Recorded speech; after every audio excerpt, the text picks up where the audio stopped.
Olá, sejam todos muito bem-vindos a mais um podcast aqui da ELS Inovação na Advocacia. Hoje eu tenho a grata satisfação de receber Dinor Lima, um advogado diferenciado que trabalha especificamente nas áreas civil, trabalhista e previdenciária, escritório em plena expansão, já há mais de 10 anos de jornada. E, na verdade, mais de 20 anos, né? Como completando a tua carreira inteira, sim. Mas 10 anos, ainda mais de 10 anos, muito focado nessas áreas, trabalhista, civil e agora previdenciária, no teu projeto de expansão. Dinor, seja muito bem-vindo aqui ao nosso podcast, é uma satisfação recebê-lo. Conte aí para nós um pouco da tua jornada, da onde você se descobriu no direito, como é que você decidiu entrar, né, no empreendedorismo, começar o seu escritório de advocacia. Conta um pouquinho aí dessa sua jornada para o pessoal conhecer um pouco de você. Legal, obrigado, Valdemiro, é uma honra, prazer estar aqui contigo.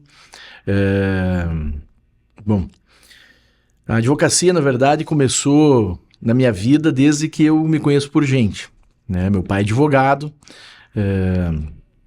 então, recebi essa influência já, né, do meu pai na infância, porém, fui fazer informática antes, né, fiz técnico em processamento de dados, depois entrei na Federal em Tecnologia da Informação e acabei abandonando porque vi que a parte de exatas, de informática, por mais que eu gostasse, não é onde meu coração pulsava.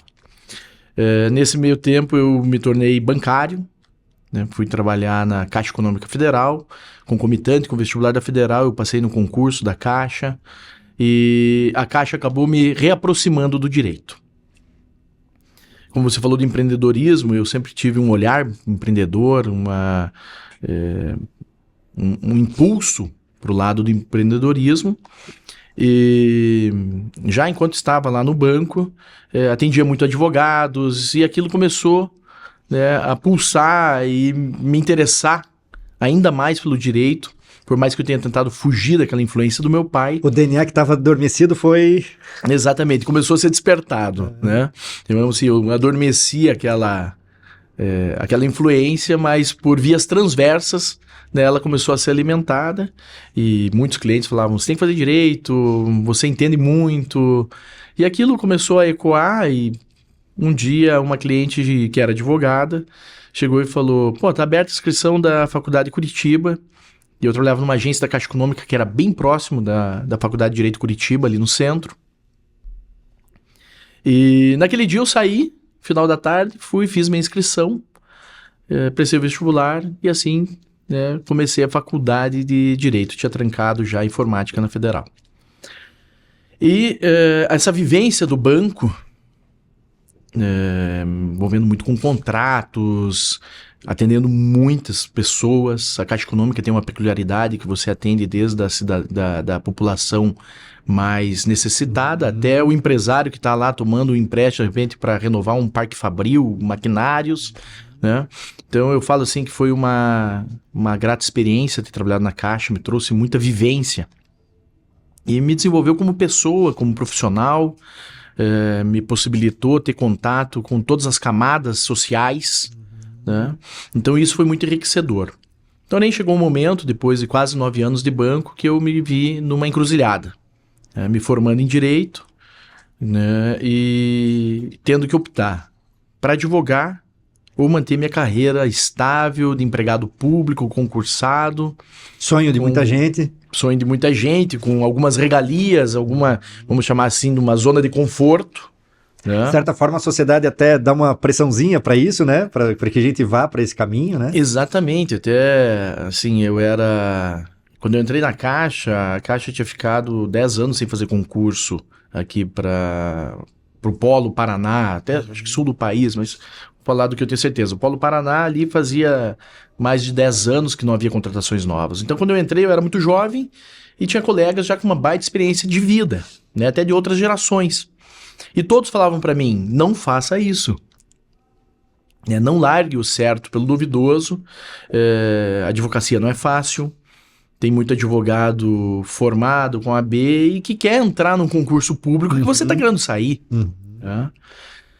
Mas não foi fácil essa decisão, né? Foi algo assim bem complicado. Na época eu era jovem, com 20 27, 28 anos, mas já era pai, tinha minha filha mais velha, né? E então, assim, já tinha uma família que dependia, né, de mim ali, e a Caixa me deu uma estabilidade, né?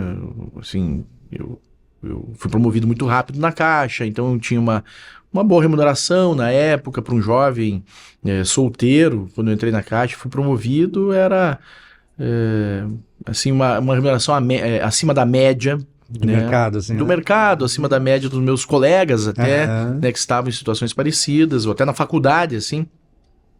O pessoal estava fazendo estágio e eu já era subgerente, né, no banco. Então, tinha uma discrepância muito grande de vivência, de remuneração, de experiência. E, de certa forma, assim, também eu acabava sendo referência para alguns colegas por ter já uma experiência mais profissional, Sim. né? Então, não foi realmente fácil, mas eu estou muito feliz com a decisão. Foi uma decisão abençoada, né? Deus esteve comigo nessa decisão. E, assim, eu saí do banco porque é a hora que realmente eu perdi o entusiasmo, eu perdi o brilho, né, no olho de chegar lá no banco e me dedicar e me entregar, né, com todo, de corpo e alma naquilo que eu fazia, foi algo que eu vi que já não fazia mais sentido. Né? Eu até, um pouco antes dessa decisão, eu tive um episódio de burnout, né? Não se falava nesse termo na época, né? Eles tratavam tudo como uma crise de ansiedade ou depressão, né? E eu acho que realmente essa decisão entre optar por uma carreira ou outra acelerou esse processo, né, de burnout que eu tive na época. Mas isso é assunto até talvez para um outro podcast que a gente poderia aqui falar por horas, até porque hoje está muito... Sim, tá comum, né? Virou isso, e no meio bancário tem muito, né? Hoje eu atendo muito ex-colegas, até da Caixa, de outros bancos, com sintomas de depressão, ansiedade, burnout. Do direito também, né? E do Tem direito bastante, também. né? Do direito também. Eu diria que várias profissões, hoje várias atividades, né? É algo assim que o mundo moderno trouxe, né? Esse excesso de informação, de rapidez que a gente tem em relação às coisas, levam a essa ansiedade. Uma coisa que você falou, brilhar o olho, né? Quando, de repente, você percebeu que aquilo não brilhava mais o teu olho e tal, e isso me leva a um raciocínio sobre a visão, né? Nós sempre somos movidos por uma visão, né? Sim. Por algo que a gente enxerga e diz, é lá, para lá que eu quero ir, para lá que eu quero, né, rumar. E o alcance da visão, até esse é bem a linha do nosso podcast hoje, o alcance da visão conectado com a gestão como um instrumento para operacionalizar o caminho até a visão que você tem. Ok. Você com esse espírito empreendedor que, confesso, não é comum em advogados, essa tua aceleração, essa tua vontade, essa tua visão. Claro, tem muitos advogados que são apaixonados pelo direito e são apegados ao direito. Você, claro, tem a veia jurídica, gosta do que faz, ama o que faz, tem essa, né, brilha o olho pelo direito, mas você também tem esse outro lado do empreendedorismo, que é onde a visão move. E como você enxerga esta operacionalização da visão com a gestão? Como é que essas duas coisas se conectam no direito, no teu negócio? Como é que você enxerga isso? Tá. Bom, a gente se conhece, né? Eu acho que por conta dessa visão, né? Eu sempre fui uma pessoa visionária, né? Assim, até por outras pessoas que realmente me falavam, até na época do banco, clientes, colegas, né? Pô, você é um visionário, você é um visionário. E hoje, realmente, eu tomei posse disso. Eu sou um visionário, né? Porque leva tempo, às vezes a gente escuta, mas você não se reconhece. Né? Às vezes as pessoas falam coisas para você que você realmente não toma posse para si, não se reconhece daquelas características, daquelas qualidades, né? Ou até defeitos também, né? São características pessoais que a gente, né, tem que acomodar e tomar posse. Então eu vejo de uma forma necessária a gestão, né? E a gente se conheceu até, né, aí há 5, 6 anos mais ou menos, 2017 ou 2018. num curso que eu estive lá na ELS, né? E gostei da tua proposta, gostei do que a ELS fazia, porque eu tinha uma visão já que nasceu lá em 2003, no primeiro ou segundo período de Direito, né? Que eu conectava aqueles cursos de gestão que eu fiz no banco, treinamento para gerente, eu via tudo aquele universo corporativo numa empresa de quase 100 mil empregados e olhava para a advocacia do meu pai, que era aquela advocacia tradicional, né? Aquele advogado extremamente aguerrido, apaixonado pelo direito, pela justiça, combativo, mas que não tinha nada de gestão na atividade nem no escritório, né? E isso, assim, até por viver, né, aquela dificuldade e as agruras da gestão na advocacia, até gestão financeira, porque o advogado na década de 80, 90, que eu lembro bem da advocacia do meu pai, e tinha situações onde ganhava muito dinheiro e até pela estabilidade econômica do país, né, era algo que era difícil de gerenciar um fluxo de caixa, alguma coisa, né, para prever, talvez, né, quanto tempo demoraria, outras ações e tudo mais. A inflação, né? A inflação era altíssima. Inflação altíssima, plano Collor, plano verão, plano Collor, né, que muita gente sofreu isso, até pessoas que tiveram, né, valores bloqueados na época. Então, teve clientes dele que sofreram muito com isso. Ele também teve, né, uma situação financeira complicada nessa época. E eu ficava realmente olhando, né, a advocacia, e daí conhecia outros advogados com escritórios maiores, e comecei a ter uma visão já naquela época de ter um escritório com uma pegada assim mais corporativa, não para advogar, não só na advocacia corporativa, mas que o escritório fosse muito bem estruturado. Toda aquela vivência que eu tinha de banco, onde banco você tem meta para tudo, métrica para tudo.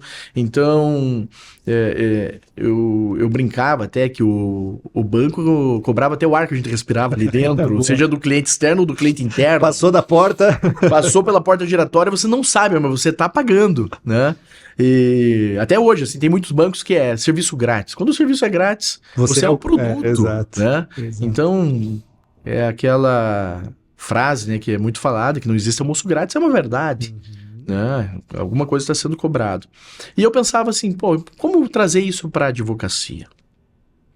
Mas, naquela transição, eu realmente abandonei tudo isso.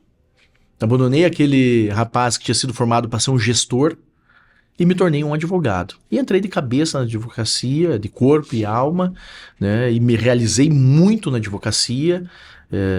A faculdade de Direito, ela forma individualistas. Perfeito. Né? Então ela forma, e eu vejo hoje cada vez menos, porque a gente tem até dificuldade de contratar pessoas que têm uma formação sólida. A formação ela é muito superficial hoje em dia. Mas ainda assim forma a pessoa para, de repente, abrir uma salinha e se tornar um advogado individual, né? Que vai fazer tudo sozinho. Não como se desperta, conseguisse fazer tudo sozinho. Não desperta a mentalidade empresarial, empreendedora, né? Não. Ele se enxerga como um profissional liberal, um autônomo. Né? Exatamente. Que era a formação do meu pai. Antes do meu pai. Meu pai realmente se formou em Direito, alugou uma sala, colocou uma placa, acho que na época se fez sociedade com mais um colega e prosperou muito. Né? Mas era uma situação onde existia o OAB dele é 10 mil. Imagine. Né? Hoje passa de 130 já? 100 e poucos mil já, 120, 130. Deve estar aí por aí. Então, outra realidade, outra sociedade, né, outra cultura, outras gerações, mas o ensino... Outro direito, né? Os códigos, Código Civil mudou, Código de Processo mudou. Mas eu digo assim, a principal mudança é o mercado. Né? A lei, na essência, ela não muda muito. Né? Tanto que assim, a gente estuda... A principiologia é a mesma, né? Exatamente. Tanto que assim, a gente vê, né, que é muito influenciado pelo direito romano, direito francês, assim, Código de Napoleão. Então, assim, a essência, a base, ela não muda muito. O que muda é o mercado. O que muda é a sociedade. O que muda é a cultura. E, assim, a meu ver, até... né, sem estatística, mas pela experiência de vida e pela experiência de advocacia, a impressão é que a lei está sempre atrás da sociedade, né? Então... Até eu faço uma brincadeira, eu digo que o direito, ele é que nem o Júnior Baiano, que era zagueiro da seleção brasileira. Ele chega atrasado e com violência, sempre. É mais ou menos por aí mesmo, né? Você diz o direito, isso? É. Talvez a lei, né? Porque, Mas porque a lei acaba sendo gerada pela mudança na sociedade. Então ele está sempre atrasado. A sociedade muda na frente e depois o direito ou a lei vem e tenta fechar as lacunas que foram abertas. Exatamente. E por isso que está na Constituição que o advogado ele é indispensável à administração da justiça. Porque o advogado é que vai realmente sentir a dor da sociedade. Não é o judiciário nem o legislativo. O legislativo ele está lá, claro, nos estudos, né, fazendo, mas o contato direto ali com o cliente que precisa de uma solução pessoal, né, intuito persone, vamos chamar assim, aquele que a pessoa ela precisa que a lei traga efetividade, né, para a relação pessoal, relação social dela. Quem sente isso num primeiro momento é o advogado. Sim. E o advogado às vezes se depara com uma lei que já não atende mais a necessidade da sociedade, um problema novo que o cliente trouxe, que talvez, né, nem o profissional tenha visto, ainda vivido ou ouvido falar, mas você tem que trazer uma solução, levar ao judiciário, né, interceder, né, pelo teu cliente naquela situação. Então, o advogado realmente ele tem que ser, a meu ver, né, tem que ser vanguardista, tem que... Criativo, né? Criativo, não pode estar muito amarrado, talvez, até o que a legislação diz. Né? É interessante porque eu trago assim, muitos ensinamentos que eu ouvia na minha infância, meu pai falar e não entendia, né? E meu pai falava assim, o advogado é aquele que muitas vezes vai advogar contra a lei. Né? Você vai ter que trazer soluções contra leges, né? Ele falava, porque a lei às vezes já não responde mais ao que a sociedade espera. E o advogado vai ter que provocar o judiciário para que traga uma solução, né? Ou até para que venha uma inconstitucionalidade de uma lei, né? Algo mais ou menos assim, que é comum no nosso país, né? Você vai ver aí o que tem de lei municipal, às vezes até estadual, que são declaradas inconstitucionais, porque... né, tem um legislativo que às vezes quer fazer uma lei para atender uma situação que às vezes nem é muito da sociedade, talvez mais até do político ou do executivo, né, que está ali na administração pública, e depois vai dar trabalho para um advogado, que é um promotor, é um advogado, ou um procurador é um advogado, para que declarem a inconstitucionalidade daquela lei. E daí cai no judiciário, que cada vez mais também está indo por esse caminho, né, de fazer uma interpretação flexível demais, né? Também, exatamente, vai para o ativismo, né? Do judiciário, mas é necessidade. Eu vejo assim que nós estamos passando por um momento já há algum tempo, né? Onde o judiciário tomou uma importância muito grande e talvez até perigoso, porque o equilíbrio dos três poderes, a gente fica assim, até onde, né? Existe realmente esse equilíbrio hoje em dia, né? Mas é um assunto muito polêmico, né? Vamos voltar aqui para a gestão. Mas resumindo, né? Da onde vem esse brilho, né? Pela advocacia, esse brilho no olhar? É realmente disso, desses desafios, de a gente entregar para a sociedade ou entregar para o cliente a solução, porque o cliente não sabe a solução, né? O cliente chega às vezes, talvez até porque hoje... Você coloca no Google, lá existe modelo para tudo, né? Existe um excesso de dados, não muito de informação, porque muito que está lá é uma pseudo-informação. Exato. Né? O cliente às vezes chega achando que sabe até mais do que você, né? Mas às vezes muito equivocado. Então ele chega às vezes precisando de uma solução, ele acha que sabe qual é a solução, né? Mas na verdade quem vai criar é o advogado. E isso, sim, foi algo que durante a faculdade me despertou, assim, uma paixão mesmo pelo direito. Né? Eu já lá no banco era uma pessoa que resolvia problemas. Né? Por isso que eu fui para gestão, fui para um cargo rapidamente, assim, muito jovem, mas um cargo já de liderança, onde estava sendo desenvolvido para ser gestor. E porque eu tinha esse olhar, onde tinha um problema... eu queria estar lá para tentar resolver, né? E era mais ou menos aquele jovem assim intrometido, né? Mas esse problema não tem muito a ver comigo, mas eu quero estar lá para aprender, né? Eu quero estar lá para saber a curiosidade, exatamente, o que gerou o problema, qual vai ser a solução, o que eu posso ajudar, né? Eu sempre fui muito disponível, né, para resolver esses problemas. E quando a faculdade de Direito veio e já, né, conectou com esse lado da curiosidade, da disponibilidade para resolver problemas. Decidi, fiz transição de carreira, fui advogar e hoje o escritório, né, assim, tá crescendo, mas só voltando, né? Então vim com essa formação de ser um advogado autônomo, que é o que a faculdade te prepara, ensina. Mas isso existe uma dualidade com aquela pessoa que já tinha tido um treinamento de liderança, de gestão. E isso chegou num momento que começou a conflitar dentro de mim. Eu queria crescer, eu queria alcançar mais pessoas, né, trazer mais solução para a sociedade. E sozinho, né, você não realiza. Sozinho você pode ir mais rápido, mas junto você vai mais longe, né, como não sei quem disse, mas já ouvi e acho uma frase muito interessante. E comecei, claro, a ampliar o escritório, né, trazer sócios, associados, e comecei a esbarrar na questão da gestão. Aí eu era um advogado operacional, combativo, aguerrido, apaixonado pelo direito, ou um gestor do escritório. E novamente, né, comecei ali a ter dificuldades e sozinho eu não conseguia chegar naquela visão que eu tinha, que era de ter um escritório, né, sempre crescendo, para que contribuísse mais, crescesse mais. E aí que nós nos encontramos, né, em 2017, até quem nos conectou foi a Luziane, que hoje trabalha comigo de novo. Na época, acho que a gente até nem trabalhava junto, mas ela, né, cuida da parte de controladoria hoje do escritório, e na época falou, tem uma empresa que auxilia advogados na gestão, que é bem daquilo que você reclama. E foi muito bacana, né, porque eu fui lá e falei, existem pessoas preparadas e que, né, estão no mercado pensando nisso, entregando essa solução para os advogados. Ali começou, né, a nossa parceria, você já prestou consultoria para nós. E agora, nesse ano, novamente, né, eu fui atrás da Els para me ajudar a estruturar e realizar a visão, né? E, assim, que acho que é o tema da nossa fala hoje, né? Uma visão sem o suporte da gestão, ela acaba sendo apenas um sonho, né? Ela acaba não vindo para o plano da realidade, né? Então, tudo aquilo que eu sonhei lá em 2003, 2004, 2005 e venho sonhando desde então, hoje está se realizando, está se materializando cada vez mais, graças, né, à gestão, graças ao trabalho da Els, graças ao desenvolvimento também que eu fui atrás de me desenvolver, né, como...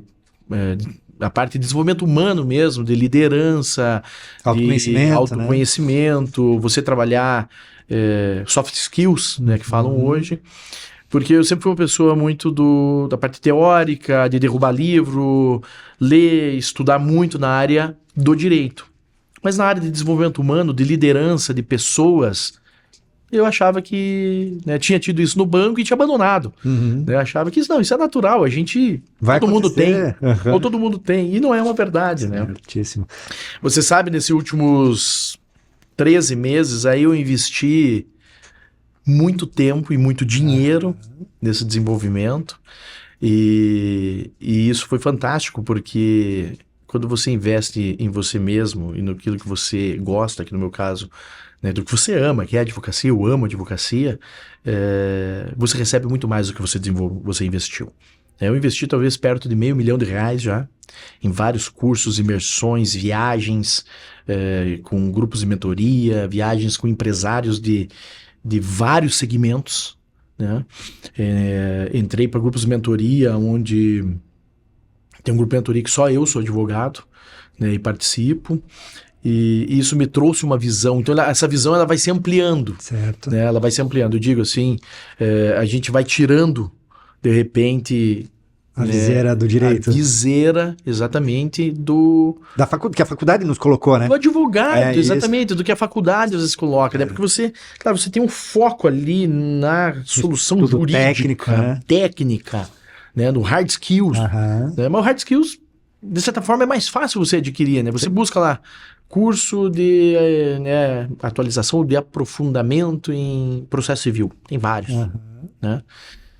Mas de repente você pensa assim, como se tornar um advogado líder, gestor, que engaja a equipe, que desperta o brilho no olhar da tua equipe, para que a tua equipe também se apaixone pela busca da solução jurídica, como você tem, né? Não tem um curso desse. Não tem. Exato. Então você tem que buscar outras coisas, que foi o que eu fui atrás. Claro que isso também não foi só pelo direito, foi por uma questão até pessoal, Sim.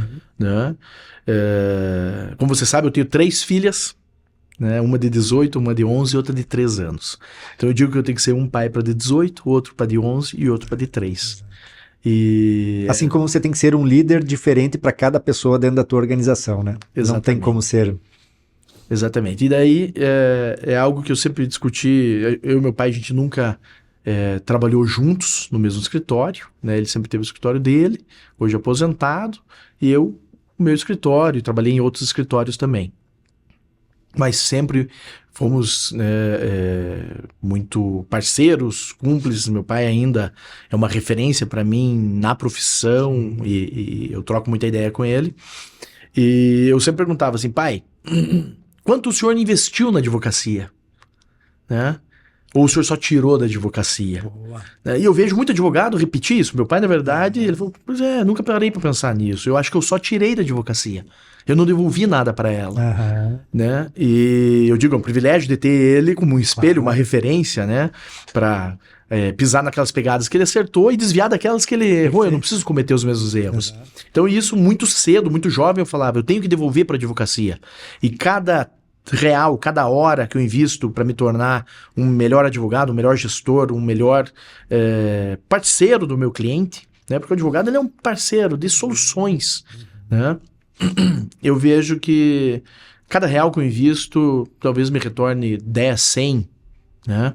Não sei, até claro. É exponencial, né? É exponencial. Né? Eu não tenho esse número, claro, matemático, mas é um feeling, eu sinto isso. Cada vez que eu invisto em desenvolvimento pessoal e humano e devolvo um investimento para a advocacia, eu recebo muito mais. Você e também... é natural, né? O advogado, assim, de muitos colegas advogados muito bem sucedidos financeiramente, o escritório grande, mas também que às vezes só olham para a parte do desenvolvimento teórico, né? E a grande reclamação de gestor de escritórios é o quê? A gestão de pessoas. Que não conseguem talentos, que não conseguem agradar. Pô, eu tenho colega que fala assim, cara, hoje meu associado lá ganha 3 vezes mais, né, do que quando entrou, ou ganha mais do que sonhava ganhar. E o cara tá infeliz, eu não sei o que o cara quer. Será que dobrar a remuneração vai resolver? Não vai resolver. Não é só dinheiro, né? Não é só dinheiro. E essa geração, assim, após a nossa, é mais ainda. E eu digo, está certo. Sim. Está certo. O dinheiro, né, como aconteceu lá no Plano Collor, é o que você pode perder. Exato. Né? As pessoas que tinham milhões e milhões de cruzados, quando virou cruzados novos, se eu não me engano, né? A Zélia, que era, né, a ministra da Fazenda, não sei. Era da Fazenda. Acho que era Fazenda, né? Fazenda, isso. Acho que era Fazenda, vamos falando de coisas aí, né, lá pra trás. Bloqueou o dinheiro de todo mundo. Então, o que adiantou a pessoa ter o dinheiro? Né? Ela nivelou todo mundo. Podia ter até 50 mil cruzados novos. Quem tinha mais do que isso ficou preso. Então, por eu ter vivido na infância essa situação, é algo que eu sempre olhava e falava, tá, o dinheiro vai me trazer conforto, claro, né, o dinheiro vai me trazer uma certa segurança, mas o dinheiro é talvez 10%. Né? Nós temos que olhar talvez para mais 10 áreas da vida, né? Ou pelo menos mais 1, 2, 3, porque quando você vai ampliando a tua visão, você começa a ver... Enxergar as outras áreas, né? que existem outras áreas muito importantes. E trazer isso para a advocacia. A minha busca foi uma busca pessoal, de desenvolvimento pessoal. A advocacia eu até estava um pouco com a visão já, aquele brilho meio que se apagando, né? Porque se você não colocar novos horizontes, novos desafios, né, no meu perfil, é algo que vai me tirando entusiasmo, vai me tirando, né, aquela vontade, né? Eu digo, aquele entusiasmo mesmo, né, pelo que você faz. Entusiasmo, de repente, de ganhar uma ação rescisória, ganhamos. De ganhar uma ação muito difícil, ganhamos. De sair de uma ação de totalmente improcedente para procedente, ganhamos. De reverter um resultado lá no TST, anular um acórdão do tribunal regional, anulamos. Aí você diz assim, quais são, de repente, o outro desafio? Só o desafio financeiro também não vai ser algo que vai, pelo menos a mim, me motivar. Né? E nessa busca pessoal, eu digo assim, a gente tem que dar uma polida, às vezes, nas lentes, né, que a gente usa. Porque, na verdade, a tua lente fica embaçada. E, às vezes, você tem que tirar, lavar teu óculos, trocar a tua lente e voltar a enxergar melhorar mais o grau, né? Melhorar o grau, né? Para nós que usamos óculos. E você passa a enxergar mais longe. Então, hoje, assim, aquela paixão que eu tinha pelo direito lá em 2009, 2010, ela está ainda mais forte. Legal. Né? E o teu trabalho, né, a gestão que agora você vem me ajudando aí desde o começo do ano de novo, está tornando possível realizar essa visão. E eu tenho percebido, Dinor, você investindo também na tua equipe, né? Isso não é algo que o Dinor faz para si, mas também para os seus colaboradores, seus sócios, associados, advogados e, enfim, toda a tua equipe. Você também tem investido no desenvolvimento dessas pessoas, percebo isso, vejo isso, e cada vez mais eu enxergo que você está no caminho certo, de não, claro, se desenvolver, por óbvio, mas desenvolver a sua equipe, desenvolver o seu time, apontar para o seu time e encontrar o potencial, o melhor potencial de cada um, desenvolver tecnicamente aqueles que são muito bons tecnicamente, desenvolver as soft skills nas outras pessoas também, para que eles se reconheçam e possam entregar mais para si, para o seu colega, para o próprio escritório. E esse olhar não é comum no direito, na advocacia, né? Não, assim, eu vejo com certa frequência pessoas dizendo assim, não, eu não vou investir no colaborador, amanhã depois ele sai. E isso me vem um outro raciocínio, que e se eu não investir ele ficar? É verdade, né? Eu acho pior ainda, mais perigoso. Né? Então, mas isso eu vejo como uma virada de chave de mentalidade mesmo, é um mindset de prosperidade, que você tem dentro de você essa visão mesmo, de prosperar com o outro e ajudar o outro a prosperar, né? Isso é perceptível na tua... eu acho que isso vem, claro, talvez da minha criação, mas o banco também tinha muito disso, né? Como eu fui treinado para ser gestor lá, a gente discutia muito isso mesmo, a gente tinha muita dificuldade do capital humano na Caixa Econômica. Por quê? A Caixa Econômica só contrata via concurso público. Certo. Então a gente pegava pessoas que não faziam nem ideia do que era um banco, assim como eu também. Quando eu entrei, eu não fazia nem ideia do que funcionava um banco, eu tinha 19 anos quando eu entrei na Caixa. Mas tem pessoas que eram concurseiros, né? Então estudavam muito, entravam no banco e achavam assim, bom, agora eu sou um funcionário público, né? Até as pessoas confundiam funcionário público, empregado público. A Caixa é uma empresa 100% pública, mas de direito privado, então o contrato é seletista, por mais que não mande embora, só manda por justa causa, né? Não é um servidor público que está sujeito, né, ao regime dos servidores públicos federais. É um contrato seletista. Mas o que acontecia? Essas pessoas chegavam e a gente tinha uma dificuldade muito grande de desenvolver essas pessoas, né? Porque de repente entrava uma pessoa, um concurseiro, e ele caía numa agência, ia ter que lidar com pessoas. E o cara não tinha habilidades para isso, né? E nem queria. Ele falava assim, cara, mas eu não... Não foi para isso que eu estudei. Não foi para isso que eu estudei. Aqui eu tenho que ser um vendedor, vender investimento, vender título de capitalização, vender seguro. Cara, eu não estudei para ser vendedor. Essa era a frase que a gente mais ouvia, né? E você não poderia simplesmente, tá bom, então demito e contrato outro. Sim. Você se vira com o que você tem, né? Esse cara é concursado, é o capitão humano que você tem. O que você era obrigado a fazer? Desenvolvê-lo. Né? Então essa dificuldade, eu vivi isso por quase 9 anos no banco. Tá? E eu digo assim, como Deus é bom, né? Porque Deus já estava me preparando, porque eu ia viver isso na advocacia. Né? Então hoje na advocacia eu vivo isso, né? Só que a diferença, em vez de eu pensar, tá bom, vamos demitir e trocar, eu acredito no desenvolvimento do ser humano, né? Eu penso o contrário, eu sempre falei lá no escritório, meu sonho é que o escritório fique pequeno para as pessoas. E essas pessoas cresçam, saiam, vão trabalhar talvez até numa empresa maior, num escritório maior, num cargo maior, né? É um pensamento realmente de prosperidade, de abundância e não de escassez. Quando você pensa, eu não vou investir porque senão de repente ele sai e vai para outro lugar, é um pensamento de escassez, né? Porque assim, a vida, por mais que ela seja curta, o mundo é redondo. Né? Então você ajudar uma pessoa hoje a se desenvolver, e mesmo que ela vá de repente trabalhar num outro órgão, num outro escritório, aquele sentimento de gratidão, você vai ser recompensado de Amanhã alguma depois forma. a gente se encontra de novo, em situação Exatamente. adversa, né? Exatamente. Então esse pensamento eu trouxe talvez lá da Caixa, e a Caixa tem muito esse lado humano mesmo, porque lida, né, desde da população mais carente, né, até investidores, e isso acho que foi imprimindo no meu DNA de empreendedor, hoje de advogado, de empresário, né, esse olhar, esse sentimento. Isso vem impresso na tua missão e visão, né? Transformar vidas e relações sociais. Exatamente, até eu já ia falar disso. Mas só respondendo assim, em investir na equipe.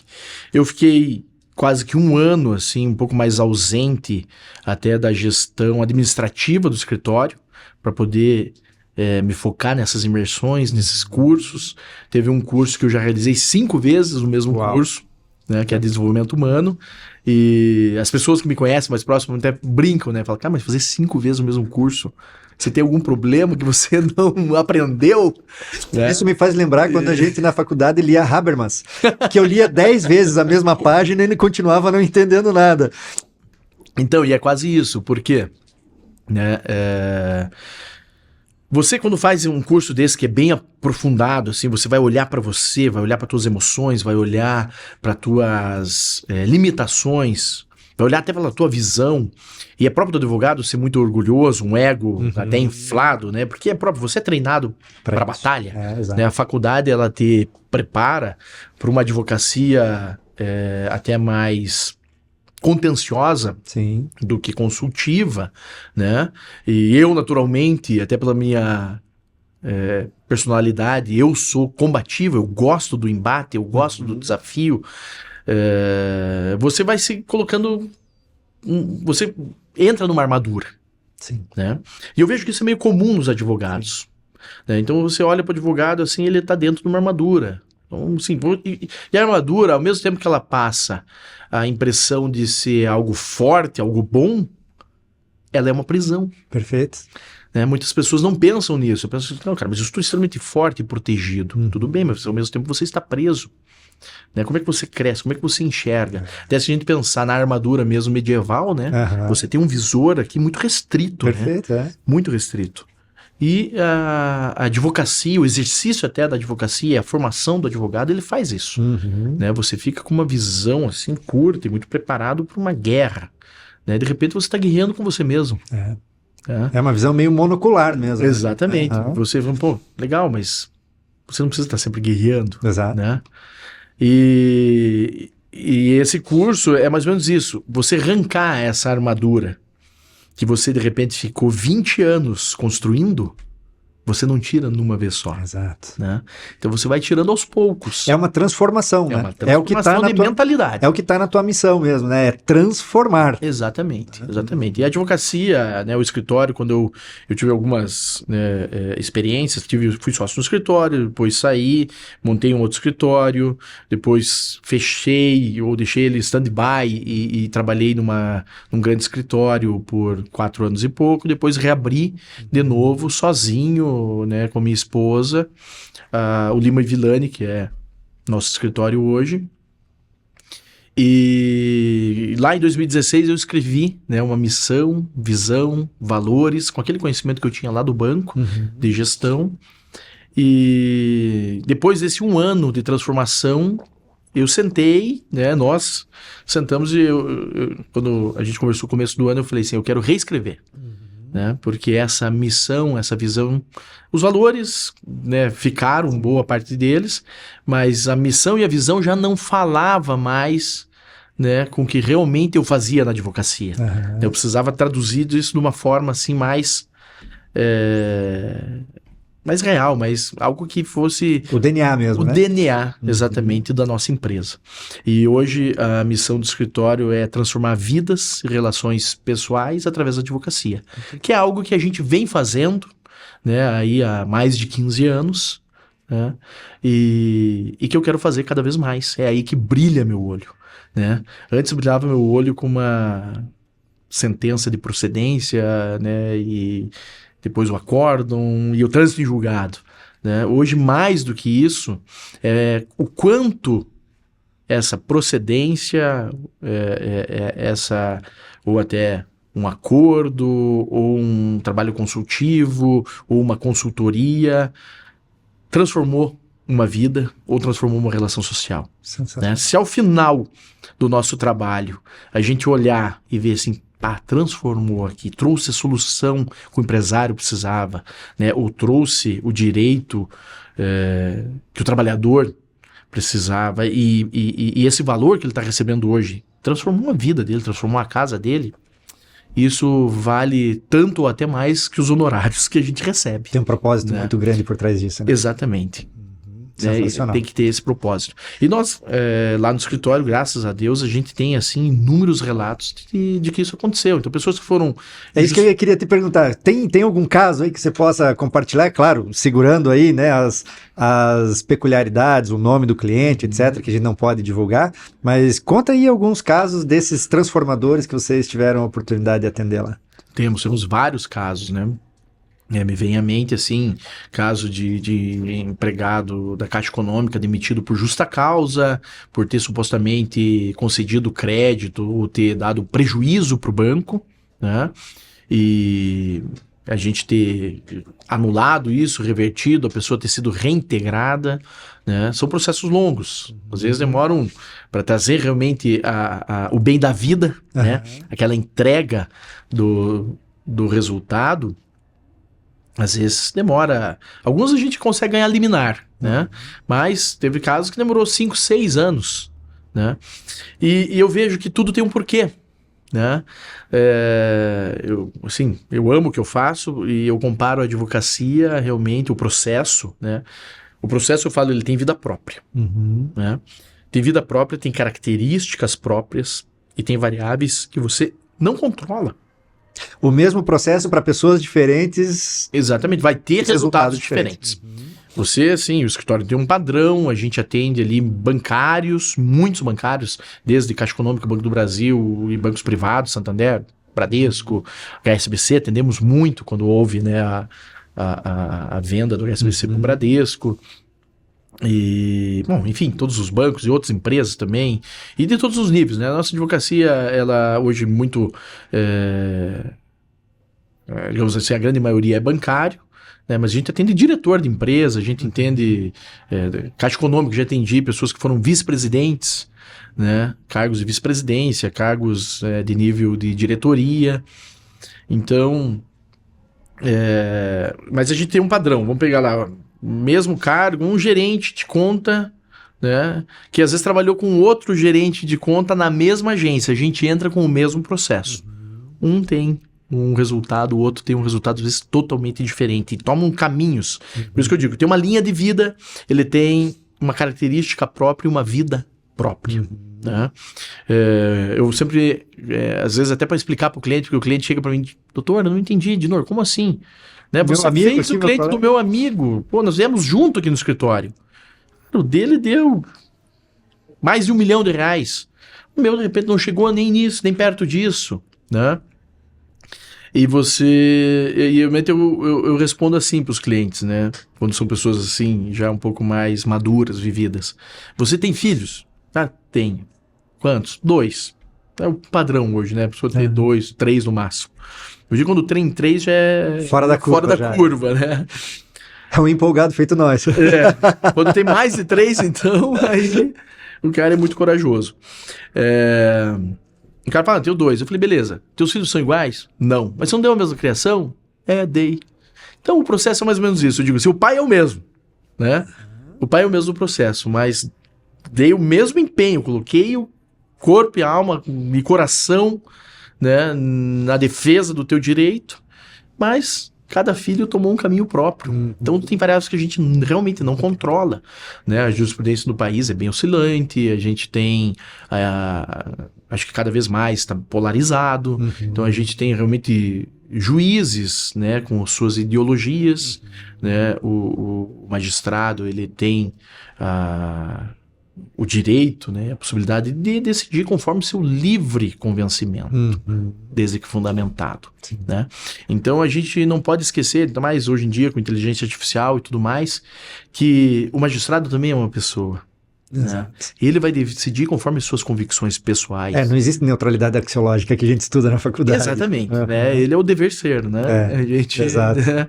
Eu digo, a gente estuda a ciência do dever ser, mas trabalha com o que é. Exato. Né? O dever vida ser, real, né? É a vida real, né? Então o magistrado, né, vai trazer ali também a sua ideologia, a sua convicção pessoal. E caiu com o magistrado, toma um resultado, às vezes cai com o outro, toma um resultado, né, às vezes diametralmente oposto, né? Já tive situações assim. Caixa Econômica é uma empresa de âmbito nacional, então nós temos ação inclusive em outros estados, né? E você vê que tribunais regionais têm entendimentos, né, diversos em algumas situações idênticas, né? Então você tem uma situação idêntica com uma solução totalmente divergente. Mas eu acho que é isso que torna gostoso o direito, né? Porque senão seria uma ciência exata. Sim, perfeito. Né? E aí seria uma engenharia. Exato, exatamente. Não, né, uma ciência humana. Mas voltando, né, nessa situação de transformar vidas, né, e relações sociais através do direito, me trouxe também a reflexão legal. Aqui a equipe se empenha muito para transformar a vida do cliente. E o meu cliente interno? Boa. Né? Meu cliente externo, a gente faz tudo que a gente pode, com tudo que a gente tem e estuda, busca, se transforma para transformar a vida dele. Mas e o quanto está sendo transformada a vida da minha equipe? A realização pessoal, né? Exatamente. Cidadão que está lá executando. A realização pessoal, a realização profissional, será que ele se realiza? Ele tem tanta paixão naquilo que ele faz?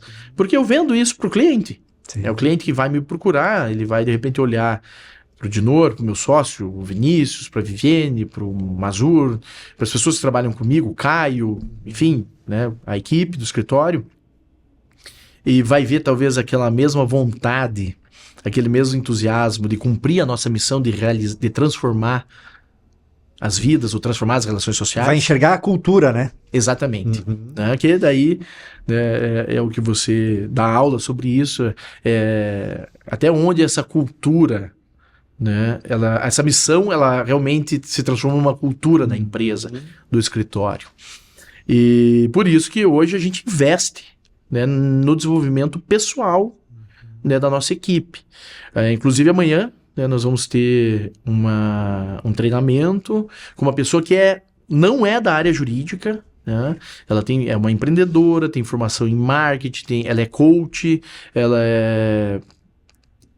tem toda uma carreira na área de desenvolvimento humano, e ela vai estar lá, né, iniciando um trabalho que vai durar por 6 meses lá no escritório, um primeiro contrato, onde ela vai trabalhar em conjunto e também individualmente, né, as nossas lideranças do escritório e algumas palestras vai ser para toda a equipe, outros vai ser mais focado daí no pessoal que está no tático ou realmente no estratégico de algumas áreas do escritório, para desenvolver as pessoas, né, para que a nossa missão não seja só um quadro para estar na parede. Perfeito. Mas seja algo que esteja também no DNA dos profissionais que estão lá no escritório, que eles vivam e sintam o mesmo propósito, né? Senão é aquela famosa frase, né, do Peter Drucker, né? Que a cultura come a estratégia no café da manhã. Exatamente. A gente pode ter o melhor plano estratégico, né, mas se isso não falar com a equipe, se isso não falar com as pessoas que realizam a empresa, não né, vai acontecer. Não vai acontecer, né?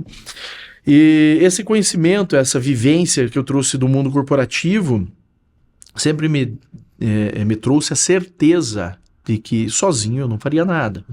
E uma empresa, um escritório de advocacia não é o Dinor. Né? O escritório de advocacia é essa cultura. Perfeito. Né? Hoje o Dinor está aqui. Né? A certeza que nós temos que nós vamos morrer. Exato. Né? Eu, você, todo mundo vai morrer. Né? E eu não quero que o Dinor morrendo, essa missão morra. né? O Dinor morreu, esse propósito vai morrer? O Dinor morreu, o Lima Villani vai morrer? Não. Desde que o meu escritório era eu e a minha esposa, eu falava, o escritório é maior do que nós. Sensacional. O escritório é maior do que a minha vontade pessoal. O escritório tem que ser maior do que o meu interesse, né? Então a gente tem que tratar realmente o escritório como uma pessoa, né? E eu sempre olhei assim, e hoje eu falo, meu escritório ele é um jovem, né? Há um tempo atrás ele era um adolescente. Como adolescente eu falava, adolescente é aquele ser que tem umas ideias brilhantes. Às vezes você olha assim, meu Deus, que orgulho desse adolescente, desse piá, dessa menina, né? E às vezes você olha assim, meu Deus, por que ele tá fazendo isso? Né? Tipo, voltou a ter 2 anos de idade. E eu falava com hormônios à flor da pele. Exatamente, e eu, né, fazia essa analogia com o escritório. Eu falei, cara, nosso escritório às vezes parece um adolescente, porque a gente tem, assim, ideias brilhantes, resultados brilhantes, a gente olha assim, meu Deus, a gente tá cometendo, talvez, um erro procedimental, não um erro técnico-jurídico, né, mas um erro ali, às vezes, na relação entre associado, sócio, na relação entre secretário, estagiário, entre administrativo, que é próprio de um adolescente, de uma empresa, né, adolescente. Então eu sempre fiz essa analogia. E eu entendo assim, que quanto mais eu invisto no escritório, né, fazendo um link com o que eu falei lá no começo, mais forte ele fica. Né, mais desenvolvido e mais orgulho ele vai dar. Né? A gente que é empreendedor, que cria uma empresa, é como se fosse um filho. É isso. Né? E como um pai desse negócio, ou como um pai das minhas filhas, né? Se eu for um pai que só cobro e não invisto, como que meu filho vai se desenvolver? Como minha filha vai se desenvolver? Eu preciso investir na empresa. Então... Você acaba oprimindo, né? Assim, a Exatamente. pessoa ou o escritório, você oprime, né? Oprime. Você não deixa ele se desenvolver. Daí é o que acontece muito no Brasil, quando o fundador ou falece ou se aposenta, o escritório se fragmenta e deixa de existir. Exatamente. E eu lembro que nós conversando, em uma ocasião você me falou que trabalhou num escritório que tinha 400 anos de existência em Londres. Exato. Pô, aquilo lá brilhou meu olho. Eu falei assim, né, é possível. É possível, né? Talvez, claro, muitas pessoas, já fui criticado, e eu sei que você sempre criticado, dizer assim, pô, normal. O cara talvez seja um megalomaníaco, né? Mas eu acho assim, se esse escritório tem 400 anos, começou com um advogado que sonhou isso, que teve essa visão. Teve o dia 0, teve o dia 1, teve o dia 2, né? Exatamente. Talvez ele começou sozinho, né? Como nós começamos o primeiro escritório com talvez, acho que não tinha 30 metros quadrados, né? Uma sala pequena, uma recepção tão pequena que não tinha mesa que coubesse, acho que eu já te contei isso, que eu fui fazer pessoalmente, né? A mesa, fui dar uma de marceneiro, né? E essa mesa foi usada por mais de 10 anos. O escritório cresceu, mudou. Na época era sócio, né, era outra sociedade. E a mesa estava lá, ainda era usada, né? Eu falava, pô, que bacana isso.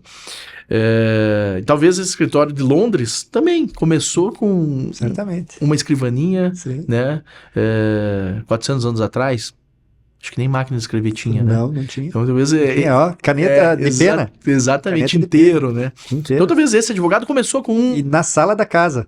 Na sala da Foi casa na sala da casa que ele começou? Na sala da casa dele. Fantástico. Então, essas histórias me inspiram, né, a não abandonar a visão, né? E muitas vezes a gente abandona a visão porque a gente quer fazer tudo sozinho. Né? E hoje, realmente... Fica pesado, né? Fica pesado e você não realiza. Se você quiser carregar o mundo nas costas, aí você pode trazer até da filosofia, né? O Atlas, o Sísifo, né? Que queria subir a montanha empurrando, né? Se não me engano foi o castigo que Zeus deu para ele, que ele tinha que rolar uma pedra até, né, o topo da montanha. E quando ele estava quase chegando, né, faltava força, a pedra voltava e passava por cima dele, e ele caía lá, né, no sopé da montanha e começava de novo a empurrar aquela pedra. E eu muitas vezes me sentia assim, né, no desenvolvimento do escritório, no realizar a visão. Né? A visão estava no topo da montanha, lá ia o Dinor empurrando, tentando fazer tudo sozinho, Claro, com a ajuda da Claro. Vivienda, do meu sócio, mas a gente não tinha skills realmente de gestão, porque a gente não é formado para isso. Né? Você é formado para ser um advogado, para ser, de repente, eu diria assim que, né, eu servi o exército, e eu também comparo com isso. Você é formado, de repente, para ser um soldado. Né? Aquele soldado que amanhã ou depois vai se tornar um capitão, um coronel, um general, ele vai ter que ter treinamentos diferentes, ele vai ter que ter uma formação diferente. Ele vai para outra academia, inclusive, né? Exatamente, vai para outras academias, né? E o advogado não. Exatamente. Então, não sei, até uma ideia, né? Montar um curso de advogados gestores, né? Advogados que sejam formados para ser generais, Exato. né? Para comandar tropas, para comandar exércitos. Exato. Né? E isso que você trouxe, Dinor, é muito legal da tua visão e da tua cultura dentro do escritório. Essa última parte que a gente discutiu agora, que se em uma palavra formos trazer, é legado. E tá na tua declaração de valores, né? Legado. Exatamente. É enxergar que o escritório é maior do que o sócio, que o escritório pode se perpetuar, que ele pode, não, ele deve, na verdade, como uma empresa, né, se perpetuar além das vidas de quem hoje está tocando o negócio. Né? Exatamente.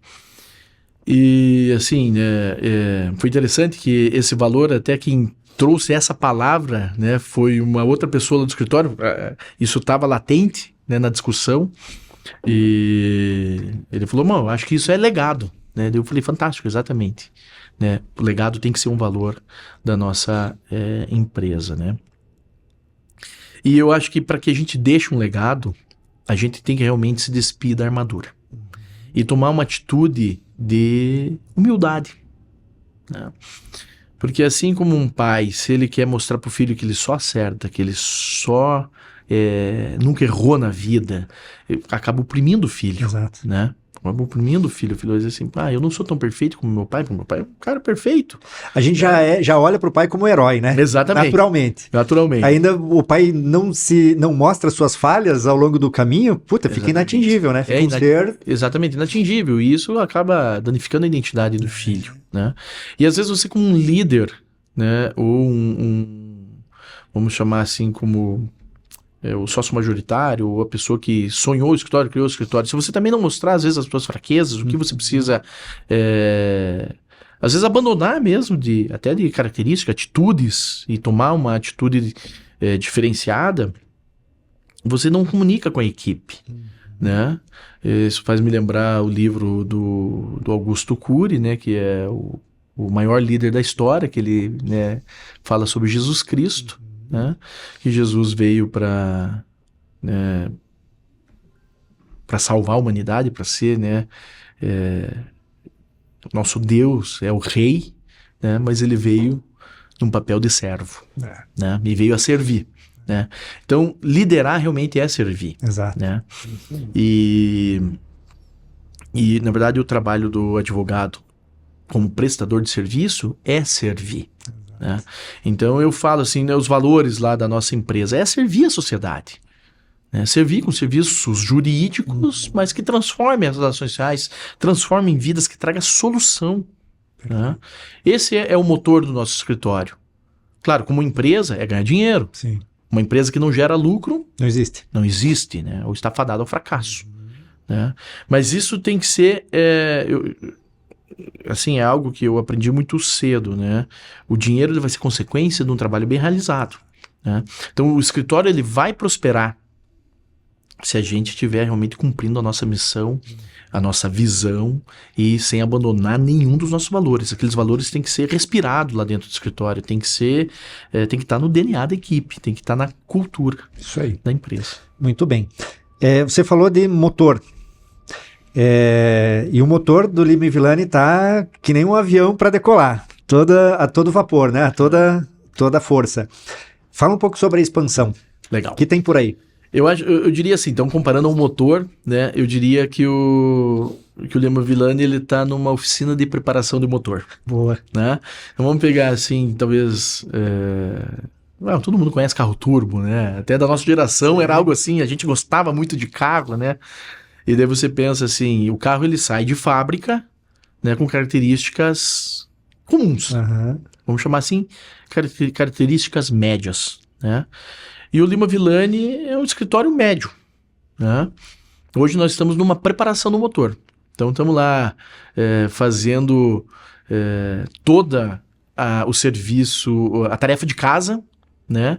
Para trabalhar o motor, forjar esse motor para tornar um motor turbinado, um motor com cabeçote forjado, rebaixado, né? Onde, talvez trazendo lá até do Velozes e Furiosos, né? Vai ter uma hora que a gente vai injetar nitro, né? Então ele está a ponto disso, né?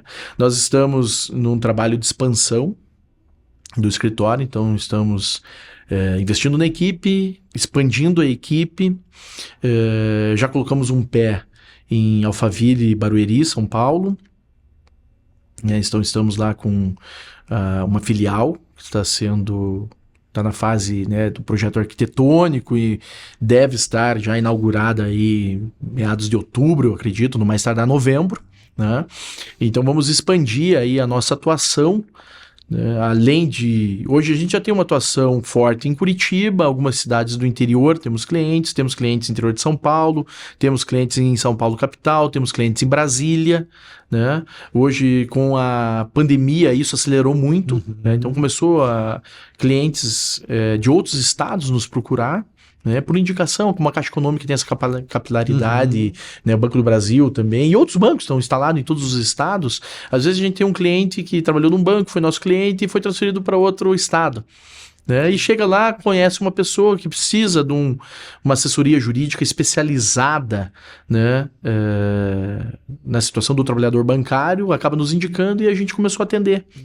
E com o processo eletrônico, a justiça 100% digital, isso nos ampliou a nossa visão, né? Permitiu interiorizar, né? Exatamente. Por que não transformar vidas, não transformar relações sociais em São Paulo, em Minas Gerais, em Brasília, em outros estados, né? Então é isso que nós estamos preparando, estamos forjando esse motor, né? Como você fez a analogia ao avião, a gente tinha um avião pequeno, né? Estamos preparando o motor desse avião para que ele tenha voos mais altos, né? Joia. E o digital entra nessa preparação também? O escritório está migrando também para digital? Tá. A gente vai se posicionar no digital. Então, assim, a gente vai ter uma reformulação ali do site, vamos estar presente nas redes sociais, vamos estar, como hoje, né, estamos aqui nesse podcast, a ideia é a gente trazer também conteúdos que já estão sendo preparados, né? Hoje a gente tem um profissional formado em Direito, mas que tem uma habilidade fantástica, o coração dele vibra, né, como redator, como copywriter, e eu acho que em breve talvez a gente pode até talvez gravar um podcast com ele para ele contar ali a história dele. É uma pessoa assim que eu admiro assim a facilidade como ele tem de contar histórias, né? Você conta uma história para ele, ele transforma aquilo numa arte praticamente, né? É isso que eu vejo assim. Talvez até mais do que ele mesmo, né? Mas, eu admiro assim a capacidade que ele tem de transformar uma história simples numa história gostosa de ler, numa história gostosa de ouvir. E a gente vai se posicionar trazendo toda essa experiência que a gente tem, né, que é um diferencial, o fato de eu ter vivido por quase 9 anos, né, as dores de um bancário, né, e também a alegria, não só as dores, né, mas o prazer que é trabalhar numa instituição bancária é desafiador, mas também é gratificante, te traz uma visão da sociedade, né, porque você lida com pessoas que estão precisando de dinheiro, são tomadores, às vezes de empréstimo, ou você lida com as pessoas que são investidores, né, então é interessante essa relação que você tem com a sociedade, com o dinheiro, né? Então é uma experiência muito enriquecedora, assim, eu sou muito grato a Deus por ter tido essa vivência, né? E isso traz um diferencial, porque quando senta na minha frente um trabalhador de uma instituição bancária, eu sei do que ele está falando, né? Eu sei o que ele sente, porque eu também senti. Exatamente. Eu vivenciei aquilo que ele está vivenciando. Eu tive a dificuldade de lidar com pressão por metas, pressão de funções novas, ameaças de você ter sido promovido e dali um mês, assim, cara, você não entregou. Se você não entregar o resultado nesse mês, cara, mês que vem você vai ser descomissionado, você vai perder esse cargo e vai perder todas as vantagens financeiras, né, disso. Ou até profissionais que às vezes ficam lá 10, 15 anos num cargo e de repente muda a diretoria, muda a superintendência, que olha pro cara e fala assim, não, esse cara tá atrasado, já tá, né, não entrega ou não fala mais, né, com a gestão, com o olhar do superintendente, com o olhar do diretor, e o banco, ele não tem coração, né? Vai cortando cabeças, né? Eu costumo dizer, assim, pro pessoal que trabalha muito tempo em banco, que ele carrega o sobrenome do banco, né? O cara fala assim, é o Dinor da Caixa, é o João do Banco do Brasil, é o outro do Santander, né? O Mário do Bradesco, né? É verdade. A Ana... né? Se você for ver na agenda do teu celular, tá escrito exatamente assim, né? O nome da pessoa e do lado, em vez do sobrenome, o nome do banco, né? Exatamente. E então ele veste mesmo aquela camisa da empresa e passa a viver e respirar aquilo. Mas assim que ele sai ou que ele aposenta, ele é um número. É um número, né? E isso acontece, claro, eu trouxe aqui o bancário, mas acontece com muitas pessoas que realmente ficam carreiras longas, com o próprio advogado, né? Tem gente que se apresenta, eu sou o João advogado. Verdade. Né? Mas ele não é o João advogado, né? A advocacia é o que ele faz, não é o que ele é. Perfeito. Né? Mas em resumo, esse olhar, né? Essa busca pelo conhecimento humano, pelo desenvolvimento humano, nos permite ali no escritório assessorar o cliente não só na questão jurídica dele, mas também às vezes dar uma palavra ali de calma, né? Aqui vai demorar, mas isso não muda quem você é. Né? O processo, aconteceu isso com você está passando uma situação muito difícil, seja um assédio moral, seja uma pressão desumana, né? Com ameaças e toda a dificuldade que é você provar um assédio moral num processo, né? Você lidar com a situação ali do cliente. Outras situações, até, eu trouxe aqui uma questão trabalhista, mas vamos supor uma disputa societária. Né? A gente assessora algumas empresas, às vezes você encontra lá uma disputa societária entre, né, sócios de uma empresa. E às vezes o minoritário sofrendo uma pressão muito grande do majoritário, ou às vezes o majoritário já está querendo realmente se aposentar, sair, e o pessoal se movimentando para comprar ali as cotas ou desenhar a aposentadoria dele, né? Então, na verdade, assim, a advocacia ela é uma ferramenta, né, para as relações humanas, relações sociais, né? Ele não é um fim. Exato. E a faculdade às vezes forma a gente para que o processo seja um fim, né? Transitou, julgado, executou, arquivou. Né? Arquivo morto, lembra? E vai para o arquivo morto, exatamente. Né? Lá no escritório a gente tem arquivo morto ainda. Tem algumas coisas antigas lá, físico, que estão guardadas. Mas tem algumas coisas que até eu guardei. Tem alguns processos que iam ser incinerados, né? E eu guardei lá no escritório alguns que tem. Esse vai para o museu. Vai para o museu, vai para a história, vai até para essa academia, né? Sim. Eu acho que a gente lá no escritório, eu costumo dizer, né? A gente tem que formar esses novos advogados que estão vindo trabalhar com a gente. E isso vai estar lá como material de estudo, né? Material de estudo. Então, assim, a gente tem que pensar o seguinte: a advocacia, ali, acabou o teu trabalho, mas talvez esses sócios vão ficar se relacionando lá ainda. Sim. Né? Esse empregado que não é mais empregado do banco ou de um determinado banco vai trabalhar em outro banco.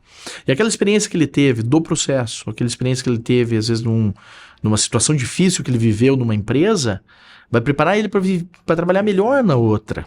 Né? Então é esse olhar que eu tenho, né? E que o escritório tem, que a gente não é contratado como um bombeiro que vai lá só apaga o incêndio e deixa a casa... Né? Vai embora, claro, o bombeiro, uma profissão assim das mais honradas, né? Mas realmente o bombeiro às vezes chega, apaga o fogo vai embora e as pessoas ficam ali com aquilo destruído para ser reconstruído, né? Eu digo assim, tem advogado que é mais ou menos assim. E às vezes ele é contratado para pagar o fogo, ele vai na verdade lá e joga gasolina. Exato. Né? E joga gasolina. Então a gente tem que realmente talvez transformar essa visão da advocacia. Né? Humanizar. Humanizar, exatamente. No final das contas, são pessoas, tanto o advogado, sua equipe, quanto o seu cliente, sua equipe, as empresas por trás do CNPJ tem o CPF. Exatamente. Ou vários CPFs. Exatamente. E eu costumo dizer, né, o banco, porque são sociedades anônimas, né, não tem coração. Sim. Né, mas quem faz as empresas são as pessoas. Né? Hoje tem a inteligência artificial, né? A gente tem lá o ChatGPT, né? Mas por trás dele ainda tem pessoas. É isso aí. Né? E inclusive assim, né? Eu até não sei se até onde isso é boato, mas eles tiveram que mexer em algumas coisas da inteligência artificial porque ele estava mentindo, sim, ele estava, né, fazendo algumas confusões. Ficou mais inteligente do que deveria. Exatamente. Por quê? Né? Porque existem pessoas por trás, né? E o ser humano é assim, o ser humano ele é falho, ele é sensível, ele é violento às vezes, né? Ou vem com um olhar muito enviesado, e um olhar que às vezes traz muito furor da situação. Eu digo que normalmente o cliente que nos procura é por uma questão emocional. Dificilmente vem aquele cliente que fala assim, doutor, trabalhei e deixaram de me pagar esse direito. É muito raro. A pessoa está machucada. Exatamente. Normalmente ele vem por uma questão emocional. Eu não jamais pensei em entrar com uma ação contra a empresa que eu trabalhei, né? Ou até diretor que a gente atende. Eu trabalhei e fui diretor da empresa, né? Mas alguma coisa aconteceu na relação humana, né, que trouxe a pessoa falar assim, cara, eu ia deixar quieto isso, mas agora também não vou deixar, não vai passar. Né? E às vezes você tem que acomodar isso. Sim. Não botar fogo, lenha na fogueira, botar gasolina. Você acomoda, fala assim, vamos, né, ser técnico, ser frio aqui no que dá para ser frio, né, e ser quente no que é preciso ser quente. Né? E é a forma como eu levo a advocacia, naquilo que tem que ser... Eu não sou morno, né? O que realmente eu vejo que é morno, eu falo, cara, vamos esfriar isso daí e não... Deixa pra lá. Isso não adianta mexer, né? Isso você vai perder teu tempo, vai perder vida, que é o nosso maior ativo. Né? Não, isso daqui a gente tem que acelerar. Então, nisso aqui a gente vai com tudo. Né? Com tudo. Não sei como a gente tá de tempo, mas... Até... o pessoal já tá me sinalizando que precisa ir caminhando pro final. Legal, mas assim, até me trouxe agora na memória uma situação de direito de família, que é algo que eu falava que não ia fazer mais no escritório, e a gente atende um ou outro ainda. E recentemente a gente, né, veio atender um caso que envolve...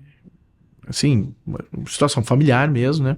E foi bem isso a atuação que eu tive ali junto, né, com a pessoa que cuida da parte civil lá do escritório, mas eu sempre me envolvo na parte estratégica, né, na solução jurídica, ou para onde a gente vai, aonde a gente vai acelerar, é onde a gente vai esfriar, onde a gente vai ferver e onde a gente vai esfriar, né? E justamente é isso, mostrar pro cliente, né, qual é a solução, né? Porque muitas vezes o cliente ele chega, como eu falei antes, também com a visão embaçada. Exato. Ele chega com o foco errado, ele chega com o óculos dele sujo, né? E às vezes a gente precisa tirar, limpar e falar assim, calma, não é aqui. Vamos direcionar aqui a tua visão. É aqui que você tem que olhar. Exato. Né? Eu acho que é aí que está a skill do advogado. Isso me faz lembrar um caso que você comentou comigo outro dia, que tem a ver com uma criança portadora de... Transtorno do espectro autista. Exatamente. É isso, né? É olhar para o direito mais importante que está na mesa, né? Exatamente. E caminhar por ali, né? É um caso de família, né? Onde num divórcio, realmente quem mais sofre, claro, o casal sofre, mas quem mais sofre são as crianças. Né? E nesse caso tem essa peculiaridade. Então a gente foi justamente buscar a legislação que protege hoje, né, o portador do espectro autista. Existe uma legislação que protege. Às vezes, o advogado civilista, um advogado de família, ele vai tratar a situação pura e simplesmente com o modelo que ele divórcio. Modelo que ele está acostumado, de um divórcio, uma separação de corpos, talvez, ou da situação ali só do casal. Né? Na entrevista, na conversa, é próprio, né, da nossa forma de advogar, a gente fazer realmente uma entrevista, um questionário com o cliente, e assim, de forma informal, saber da composição familiar. Às vezes nem é direito de família, mas eu pergunto, vem da curiosidade que é nata, né, mas que eu também quero imprimir ali no escritório. Né?